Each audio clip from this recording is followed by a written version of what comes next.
Hi, my name is Diamond. I live in the US and I want to introduce you to Pastoral Care and Leadership Institute, whose vision is to equip Christians with sound biblical truth at the comfort of their homes. As you join Pastoral Care course, you will learn how to study the Bible and draw contextual interpretations to God's Word, and your ability to communicate the gospel will be enhanced. I am inviting you to join the next online course. To register, please follow the link below or send us an email at pastoralcareleadership@gmail.com or send a message on WhatsApp. Thank you. You're welcome, sir. Thank you.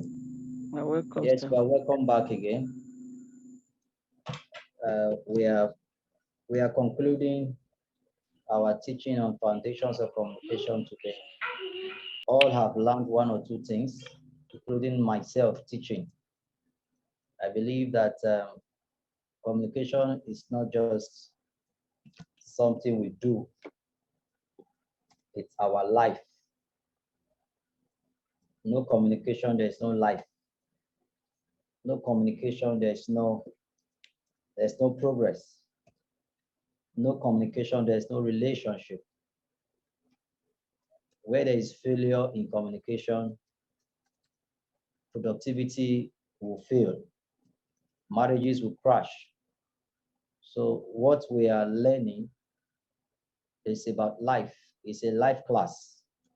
And it's my prayer that we will all be involved in this process of learning and relearning, including the staff and the students. And definitely, we cannot say that there are not areas we have not actually improved on, especially in the context of communication. And it is not something that we can also say that we have known it all right? But there are ways we can improve on what we have learned, and that's the essence of this class. So today we are going to be focusing on questioning. Questioning, it's something that a lot of people have issues with. A lot of people have issues with it because you can be a very great teacher, but if you do not have the skill to take questions, you are possibly going to ruin your teaching ministry or your teaching profession. But most times, great teachers often do not take out time to learn how to ask questions, neither how to receive questions.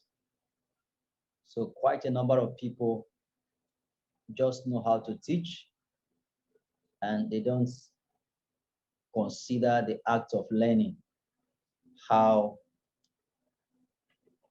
to take questions.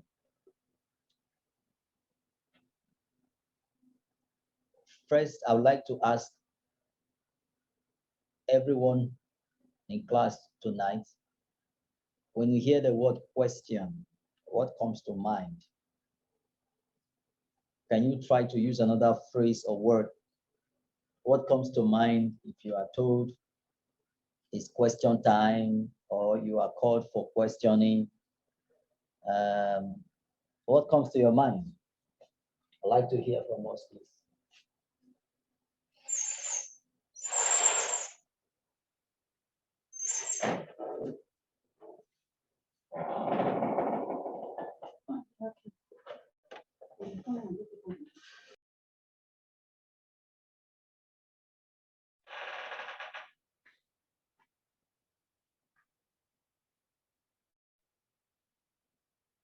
Okay. Please. Okay. Sister Charity, what comes to mind when you hear the word questioning?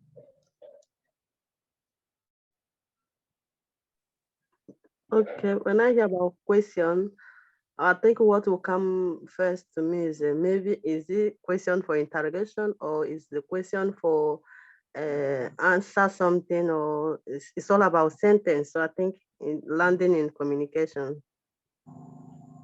All right, thank you. Sister Yes, Faithful, what comes to your mind when you hear the word question? There's no right Query. or wrong answer. Query. Okay. All right. Thank you. Thank you. Sister Helena, what comes to your mind when you hear the word question? Maybe I done something wrong. Okay. Good. Yes. Thank you. Yeah. Okay. Sister Monica, what comes to mind when you hear the word question? If I hear the word question, I aim to be giving some information about any question I'll be asked. Okay. Yeah. All right. Thank you. I like everyone's perspective about this, and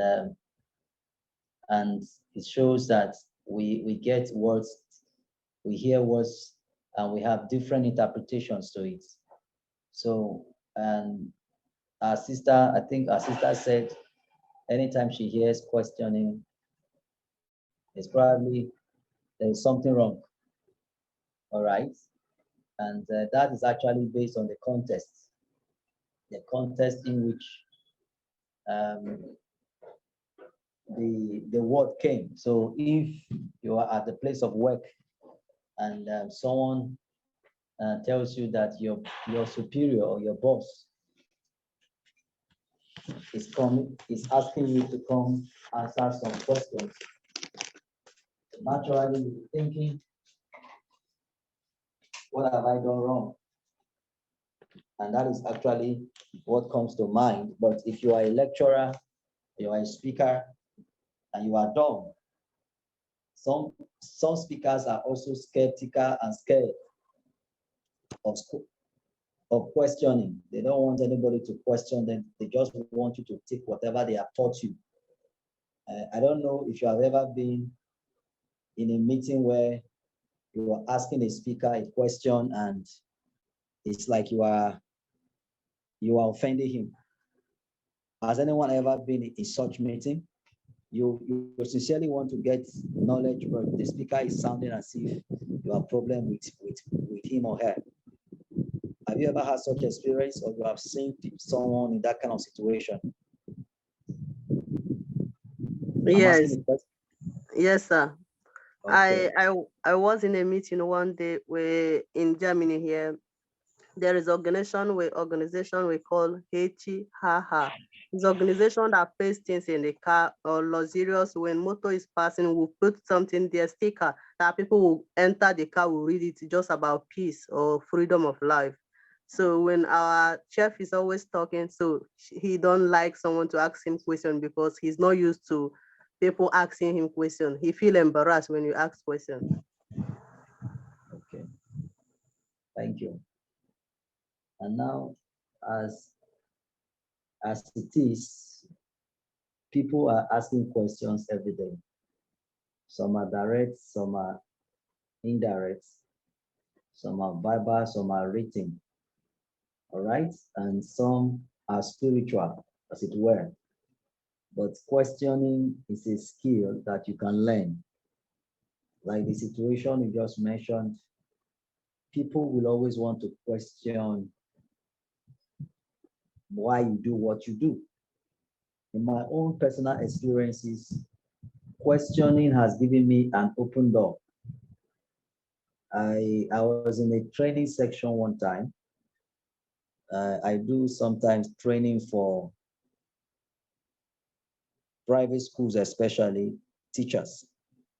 And in one of these breaks, a school contracted us to come do training for their teachers. And I happened to be the last speaker for the training. So the training was scheduled, for example, the training was scheduled to close by 8 p.m. And I was introduced to come and take my session by a few minutes to 8 p.m. So I already saw the tension in the hall, and I already knew that the people are not ready to take what I have, even though the school owner wanted us to finish our session. So when I started trying to get them involved and all that. So I started by engaging my audience. And I was asking them questions like I'm starting with now. This is called the question and answer method of starting.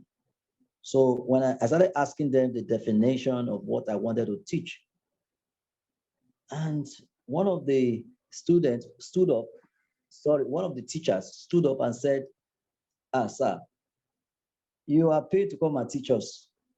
Why are you now asking us to define what you are to define for us and all that? So please, can you go straight to the point? So I had to, that gave me an opening.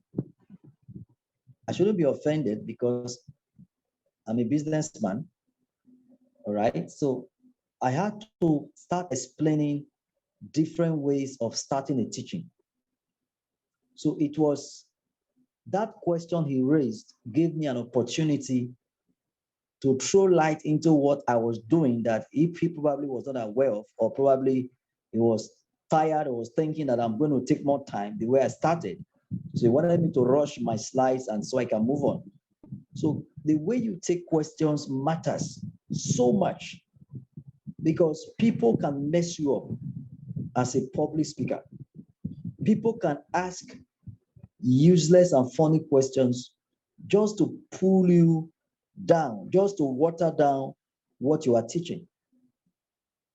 You know, sometimes when questions come, quite a number of us do not know that questions are meant to be clarified. But most times we keep defending our point rather than receiving the question and responding to the question, we start reacting to the question. For some people, they are scared.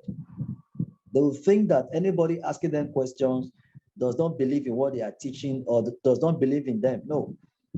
Most times, if you have that kind of attitude, if you have that kind of mind frame, you aren't going to be able to receive questions with a very good response, because you will always see anybody questioning you as an offender or someone who wants to mess you up.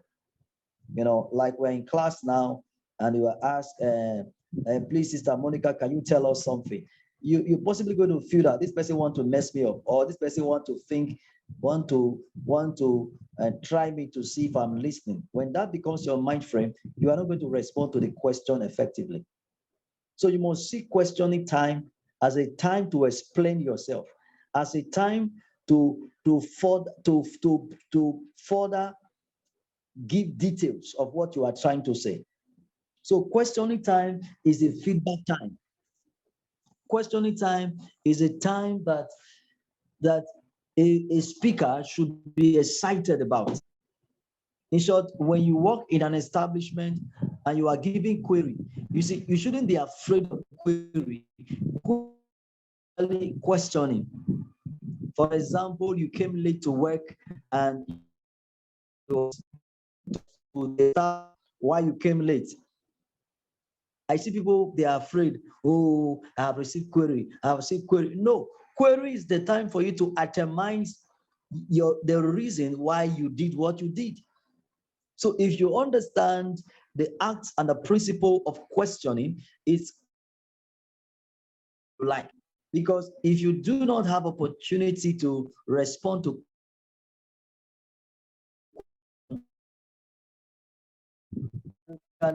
they can assume that you did was because of what they are thinking. But when it comes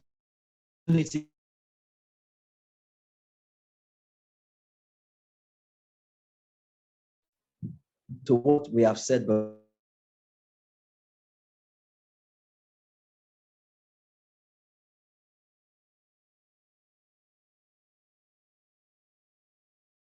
that person is asking, you will find such people in meetings. So you will actually find people who are coming to question you just to find fault in what you are teaching, who have a different interest and they want to Yeah, you will find such people, but you are going to be learning how to respond to questions. Having said that, how do I respond to questions? Let's take the basic before we go into the details. Number one, before you answer questions, first make sure you understand the question. Please take note. Before you answer any question, make sure you understand the question. It is not intelligence to answer a question without understanding it. It is actually an act of foolishness. When you begin to respond to question without understanding, it shows an act of foolishness on the part. Because your response to questions should be based on understanding what the question is. If you are even in an examination hall, in short, the greatest reason why people fail in examinations or fail in interviews is not because they are not intelligent, it's because they do not understand the questions. So understanding is the key. And for you to understand things, you should be clear about the question, and you must ask a clarifying question of your own.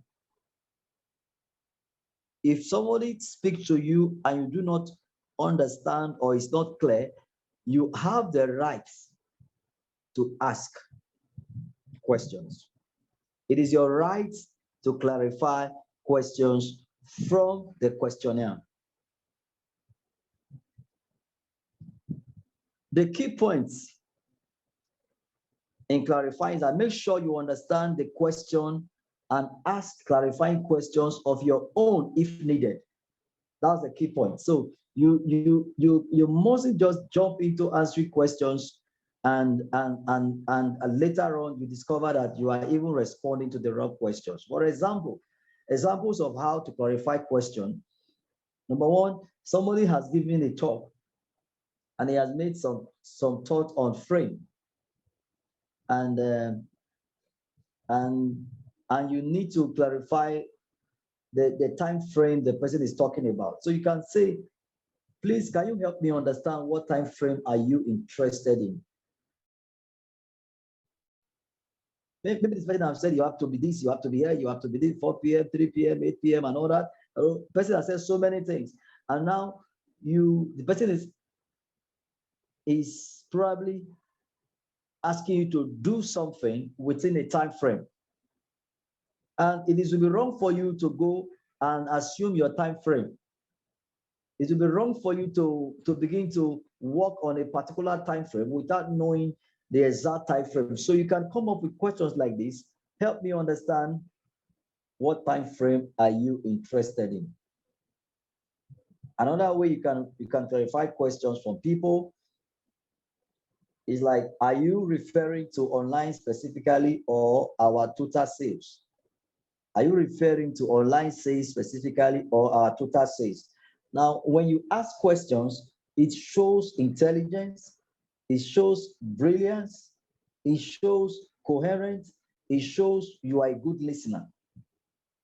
But when you answer questions before clarifying, it shows an act of foolishness.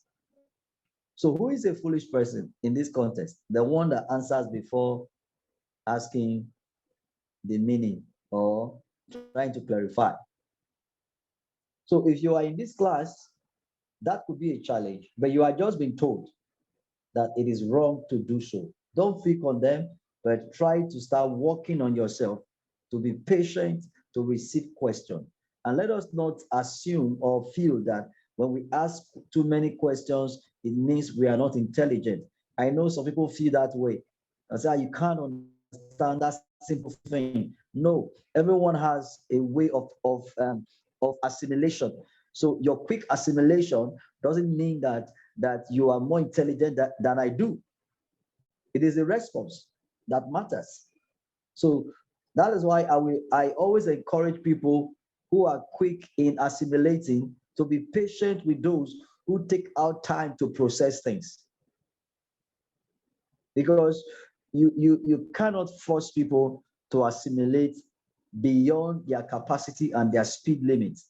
But most importantly, everyone has their pitch and their time frame to assimilate things. Another point when you are answering questions is that you should decide if you want to answer the question or not.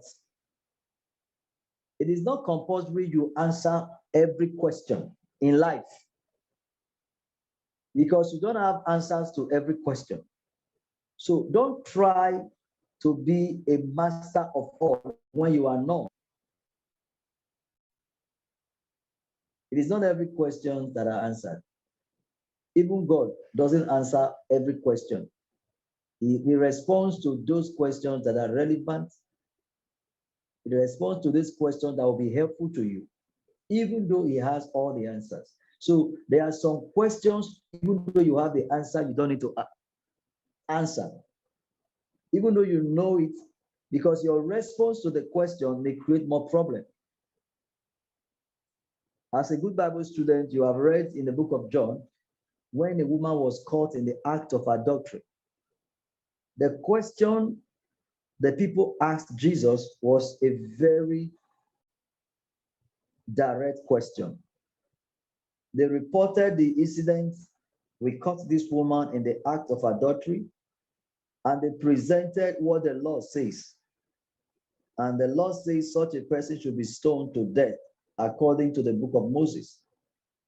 And they gave Jesus a close-ended question. What do you have to say? Open-ended in one way and close-ended in another way. So they already closed him in a point, and they gave him an open-ended question and said, what do you have to say? The law says this. What do you have to say? So Jesus did not respond, kill her, leave her.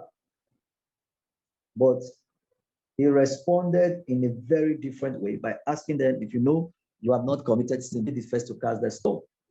So what this means is that if you don't have answers to questions, doesn't mean that you are not intelligent. Please. There's a reason why these things have to sink into us. Because a lot of people try to want to respond to questions they don't have answers to, and they end up messing themselves up. Don't assume you have to answer all the questions.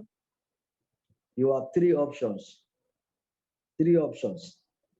When you are before any question, you have three options. Don't forget this option. Number one, you can divert the question. Number two, you can delay the question.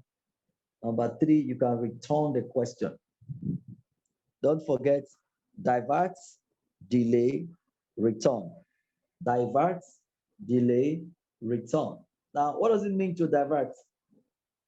To divert questions means that you can divert the question by passing it to someone else to answer. When you do this rightly, it gives other people opportunity to shine and positions you as the head of a successful team. If, for example, as a speaker in this class, ask a question, I can say, okay, let Pastor Faith respond to it. All right. And majorly, I'm doing that because I know that Pastor Faith has that capacity, or she has the right knowledge because she's part of the team. So when you respond to it, all right, all I would just say, that's exactly what I would have said, or I just add to it. But it shows I have a successful team. All right. It is not always right that you must answer. Let's say I gave a lecture on a particular field, but someone in my team is a trained medical personnel, and someone is asking medical questions. All right, then I can point to the team, to somebody who has that experience who is a professional in that field to respond to it. What I've done is that I've diverted that question to someone else. Then number two is delay. Similarly, there can be legitimate reasons for delaying an answer. Don't delay too often, but sometimes it is necessary. Now, delay, it's when you have to process. Delay is when you have to think through the question. Sometimes somebody asks you a question, you tell the person, okay, put it on hold. I will address this question and before the end of this teaching. All right. So in that process, you have time to process and to think because it is important. Then you have options to return. Sometimes it can be very helpful to return a question. This is particularly true if you feel that the question is loaded or has a specific agenda behind it. Whereas one that is not working in your favor. So some people ask questions like, sir, do you say that it is wrong to pray for your enemy to die? All right. Now, I can respond in this way. Pray for your enemy to die. What do you mean by that statement? Praying for your enemy to die. What do you mean? So what I'm doing is that I'm wanting the person to come out with the real intent of his heart. Because if you do not give them opportunity to explain or expatiate on that question, you may be answering just one part of it, and the person starts saying, no, that's not the right answer. That's not what I expected. You must find a way to return questions. Oftentimes, when a question looks confusing, when a question looks frustrating, so you can get the real detail from the person. So it is very, very crucial for us to understand these three options we have about responding to question. It is very, very crucial, very, very crucial, very, very crucial. So I would like us to take note of this. As we do that, we are going to master the arts. So I'm going to give us a breakout session today. Again, I want to go to